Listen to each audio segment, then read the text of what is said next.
From raw politics to Christian truth to wild nature. This is where powerful stories get real. I react, dissect, and bring clarity. No fluff, just facts, faith, and perspective. Subscribe, share, and comment your opinion. Let's dive into it.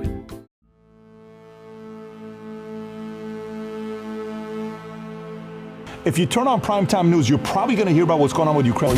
On Ukraine. Ukrainian city of Dnipro. Ukraine has come under heavy bombardment from Russia.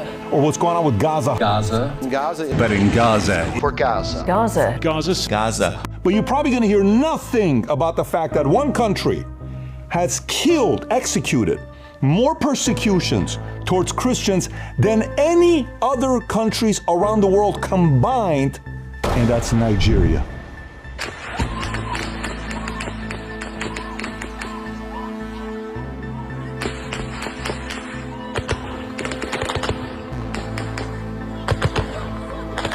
Just this year, 7,087 Christians have been killed, beheaded in many instances this year just for going to church. Today we're going to talk about the events that are taking place in Nigeria targeted towards Christians.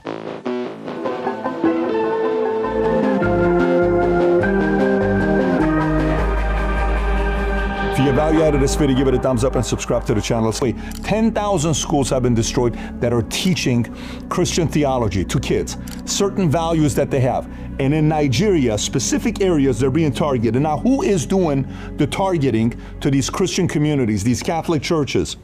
Many of these guys that are jihadists, one of the leaders being Boko Haram since 2009, later splintering into ISIS West Africa province, the ISWAP and Ansaru, conducting mass killing, forcing conversions, and abductions. And you're seeing this in the news. I'm going to put a picture here for you to see on what's going on. This is what they look like. They're just going around targeting Christians, burning homes, seizing land, destroying harvest, sexual violence. And the way they're going about doing it is they're going at night when you're asleep, night assaults on villages, church seizures and burnings, mass kidnapping, land grab, creating no-go zones for Christian natives. And families are sitting there saying, what do I do? I just want to go to church. I can't. You saw service with everything that's going on. I mean, you know, we get the challenge with our faith a lot of times. How strong is our faith? Is our faith as strong as this guy? They're still in church. They're still there praying. They're still singing to worship music, even though all this stuff's going on. You hear guys talking about, they kill my family, they kill my parents, they burn my house down, they burn my relative's house down, they burn my kid's house down. All I have left is this shirt I'm wearing. Here's what the fellow is talking about. I want you to watch his two clips. One of them is them still going to church on a Sunday, and one of them talking about what happened to him and his family. My family members, they died in this house, 11, and some died in the other store. Here and up, my house is up there. That place also is burned. And the store where I pack my goods, I store my goods everywhere, has burned. They burned my clothes, they burned everything, they burned our food, all my family members, what we kept out with is our food.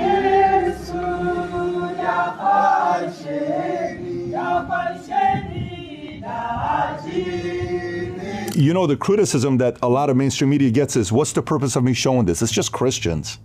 I mean, it's just Christians, but we have to show anything else to raise the temperature and make sure people are angry and go out there protesting. Free Palestine, that's what we need. We need rage. Christians, give me a break.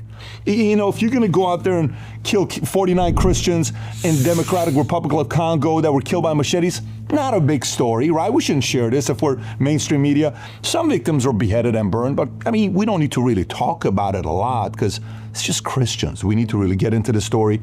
And then hear stories that's going on in Canada. You got Justin Trudeau, 112 churches burned in Canada, Catholic churches. And Justin Trudeau, former prime minister, gets up there and says, well, I understand their rage. I mean, you have to watch this to believe what the former leader of Canada had to say about all the church burnings that was going on in Canada. Here's Justin Trudeau for you.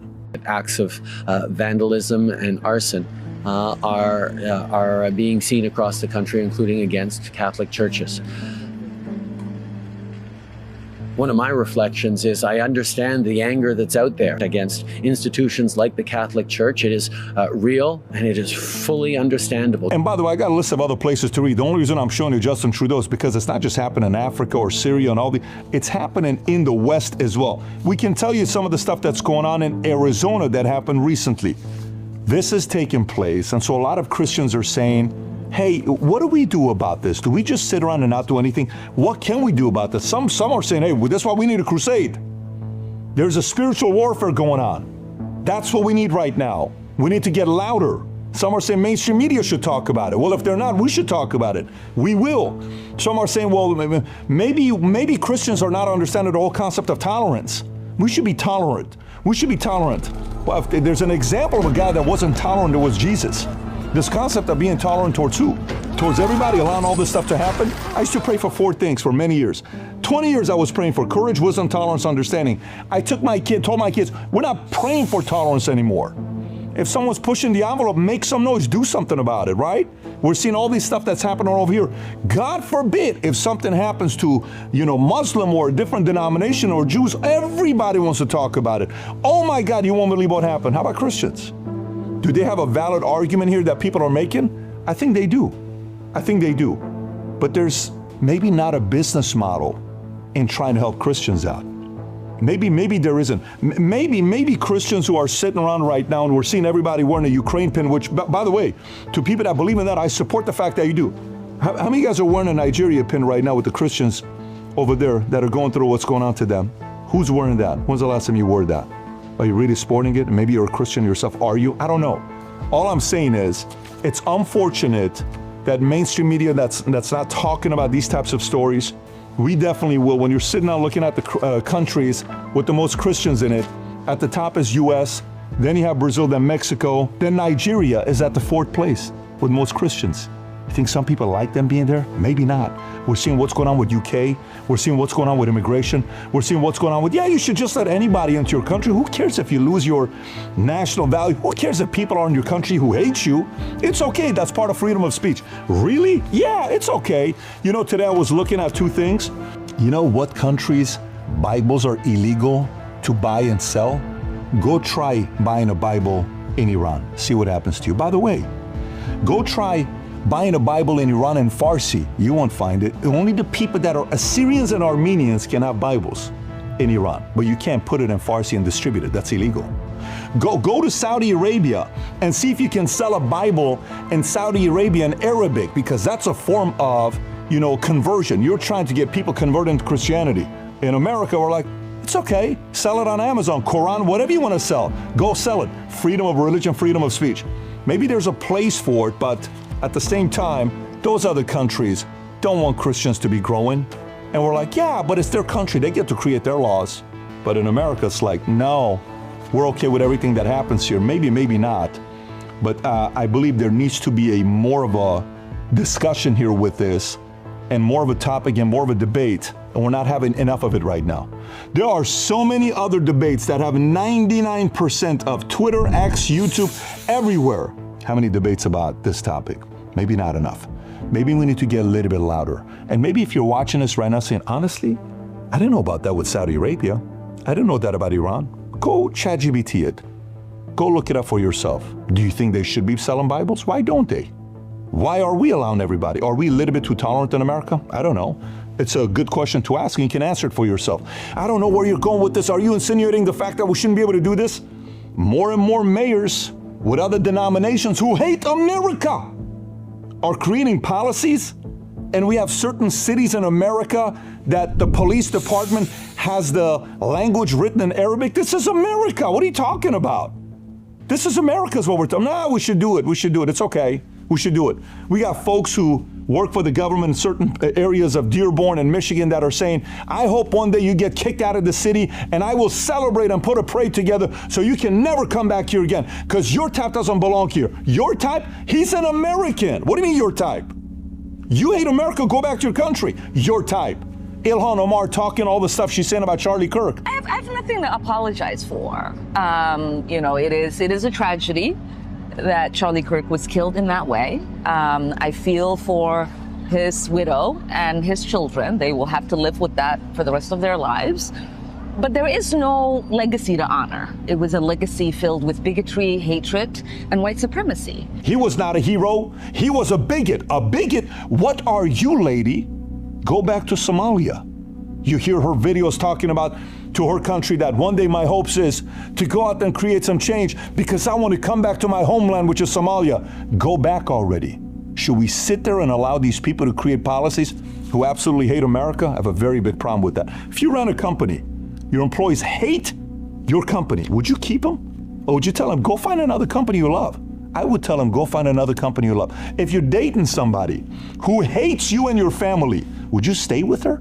Would you stay with them? Would you tolerate them? Why are we doing that in America? I don't know. But it's a fair question that many are asking me. They're connecting me saying, why are people not talking about this? You have a very valid point. We're going to. And hopefully that influences some of you guys talk about this more as well. So if you're watching this, and again, you got some things in here that got your blood pressure a little bit higher, saying, you know what, I'm with them. I'm not okay with this. Share this with as many people as possible and ask them the questions. Do you agree with them? What do you think about what he has to say in this video? And let's see what people have to say about it. But I do think this is something that more of us need to be talking about. If you got value out of this video, give it a thumbs up and subscribe to the channel. And if you're wondering how interested I am and am in wanting to see if there's a way that we can coexist with Muslims and Christians, I did a religion roundtable. I brought 2 Muslims on this side, 2 Christians on this side, and we had a conversation. You watch this and you tell me if the Western ideology matches with some of the other ones and what the vision of both is. You be the judge of it. Live conversation with 2 folks from... Thanks for watching my video. If you enjoyed this, please subscribe, leave a comment, and share with a friend. See you in the next one.